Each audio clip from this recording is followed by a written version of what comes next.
Housing affordability is governed by one of the simplest economic principles there is: supply and demand. So why does almost every conversation about Australia's housing crisis end up blaming just one fraction of one side of the equation? It's the immigrants. They're coming over to our country and they're taking all of our land. We're told the explanation is pretty simple. Too much immigration, not enough houses, just pushing demand up way too high for not enough supply. But when you actually compare the data, that explanation starts to fall apart. Because if immigration is the main driver of housing inaffordability in Australia, then you would expect that the fastest growing cities in Australia would also be the least affordable. Yet in Australia, that's not what we consistently see. Some of the strongest population growth in Australia has actually been occurring where prices have softened, while other locations with very different population trends are the ones that continue to become less affordable. That tells us something important. House prices don't come down to one simple cause. They're driven by multiple forces interacting at once. In this video, I'm going to break down housing affordability into 4 key principles and show how the balance between all 4 influences the supply and demand seesaw, which can help decide whether housing feels either affordable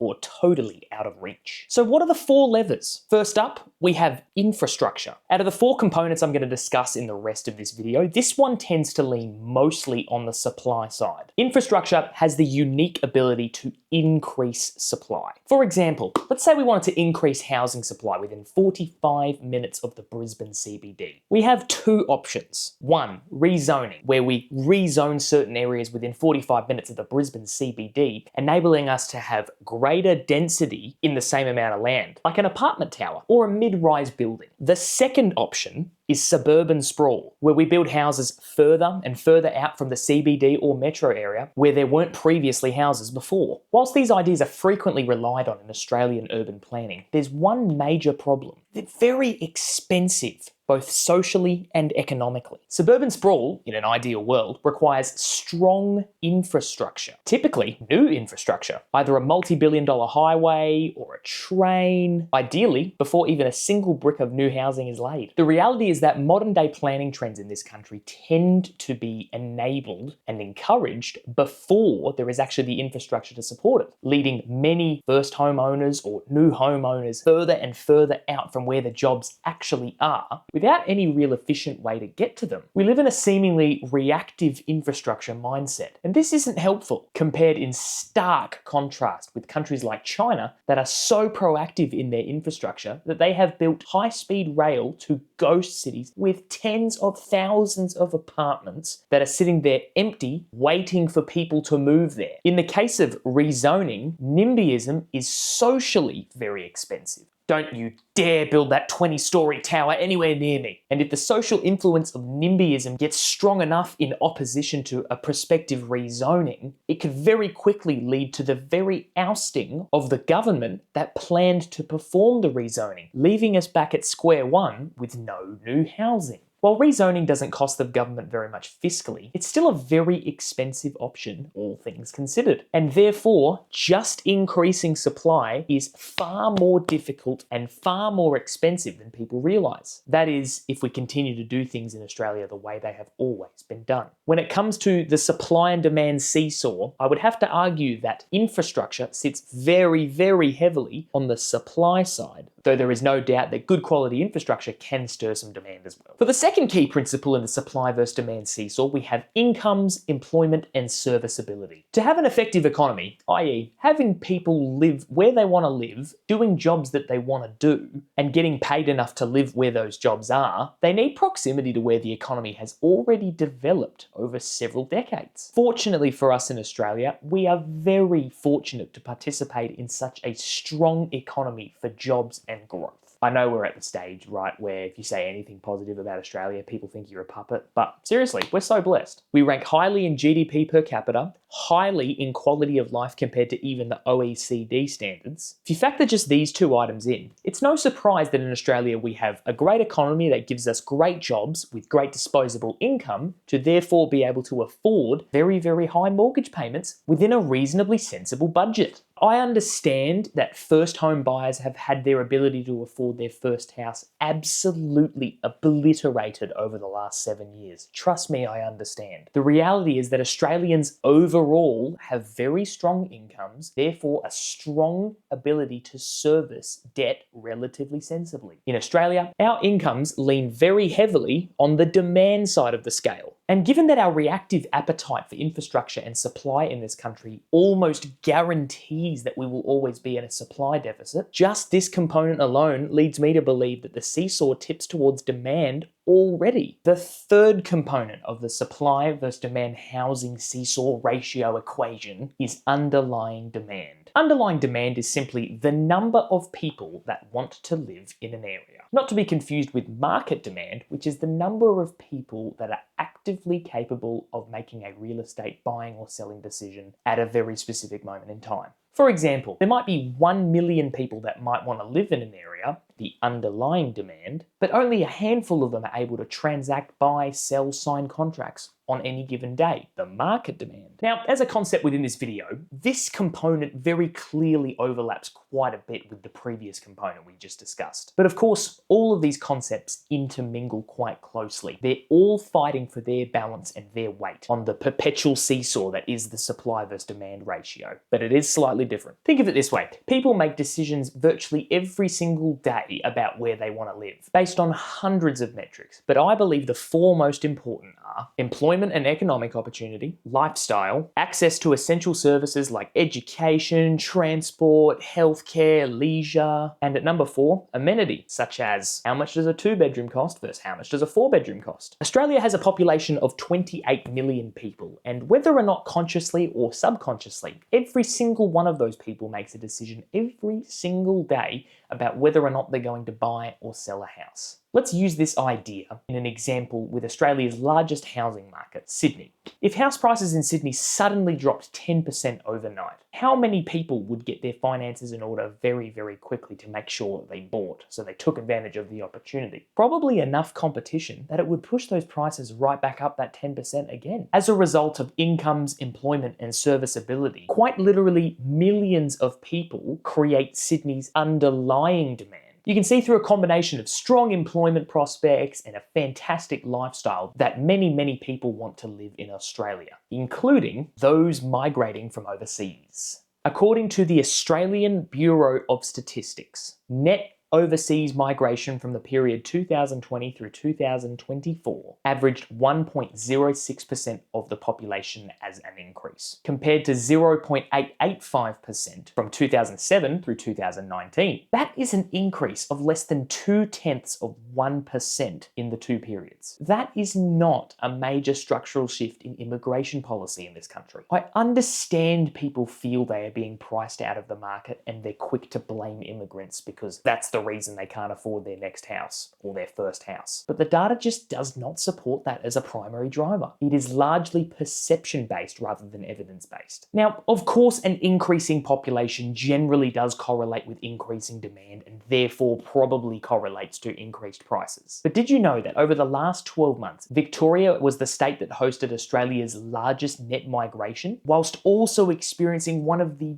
weakest dwelling price drop-offs in the country. So while population growth and property prices are correlated, they are not consistently determinative. As you would imagine, underlying demand quite literally has the word demand in it. So when it comes to the seesaw, it's going to be even further on this side. And whilst I did want to note that an increase in immigration certainly is a contributor, it is just one factor of one component of one principle of the ratio that is the supply versus demand seesaw. The final metric that weighs in on supply versus demand is taxation. And one of the most significant influences of the state of the Australian property market is negative gearing. If you don't understand what negative gearing is, or you didn't know about it before the 2026 budget, negative gearing, put simply, is when the rent money that comes in from a property is less than what it costs to hang on to the property. So our government lets you deduct the difference from the actual money you make, therefore reducing your tax bill. Historically, Australia's negative gearing system has been relatively unusual among highly developed countries. While a handful of others like Germany, Japan or Norway also allow rental losses to offset other income, most developed countries either cap deductions or don't allow it entirely. To be fair, Australians have long had access to negative gearing, but the entire taxation system changed in 1999 when the Howard government enabled the capital gains discount. Together, these two policies substantially changed the landscape of Australian property investment. To help you understand it simply, if a property went up in value by $200,000, the vendor sold the property, made a profit of $200,000, they would only have to pay tax on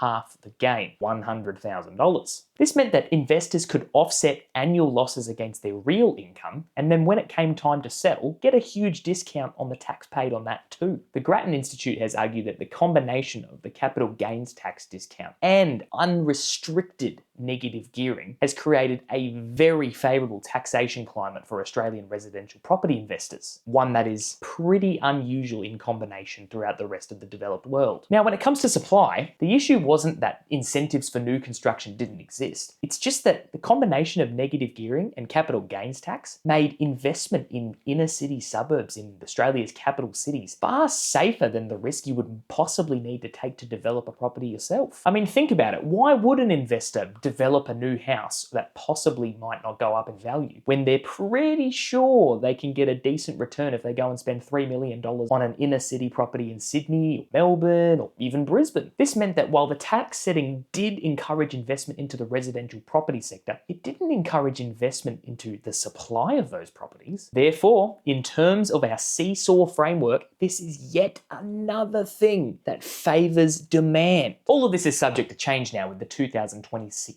budget that was handed down, reducing capital gains tax and negative gearing incentives for property investors. At the time of recording here in July of 2026, we're sort of not yet sure what these changes mean for the Australian property market. The early indicators is that it's really softened the market. Whatever does take place though, one thing is for sure, is that here in 2026, it was a wildly unpopular move. We've spoken about the four main components of supply and demand. And to put it bluntly, it's no wonder that Australian real estate is among the most expensive in the world. We have reactive, lacking infrastructure that is almost wholly responsible for the lack of supply. And in recent years, with rampant NIMBYism and construction inflation costs, infrastructure is now far too expensive for any government to come in and just say, we're doing this. Now more than ever, it is incredibly difficult and expensive to use infrastructure to increase supply and balance the seesaw. We have incomes, employment, and serviceability, where the diversified, educated, and robust Australian economy has time and time again proven that through the employment sector, people continue to have strong disposable income that they inevitably invest in property. Forget the first-home buyers for just a minute. The Australian economy guarantees that people have enough money to continue servicing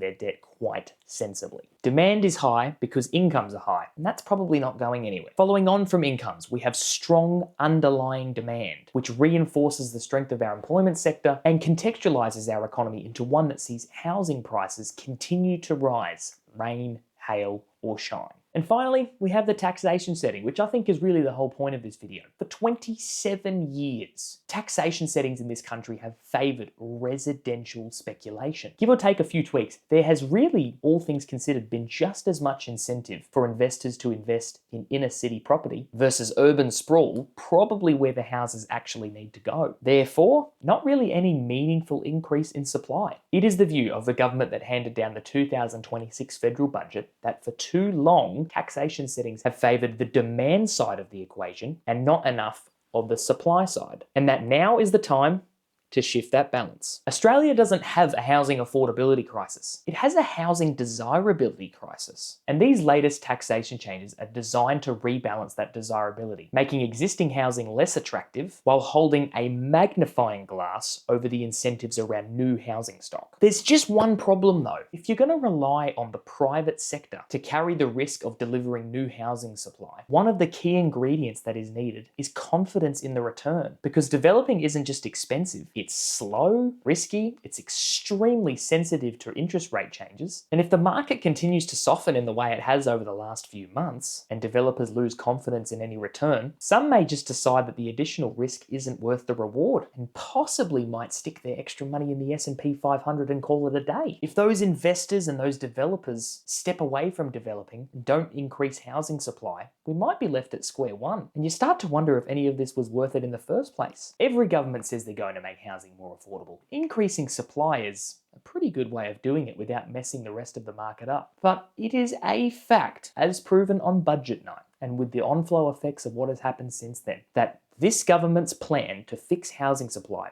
isn't to increase the number of properties, but it's to make your property worth less.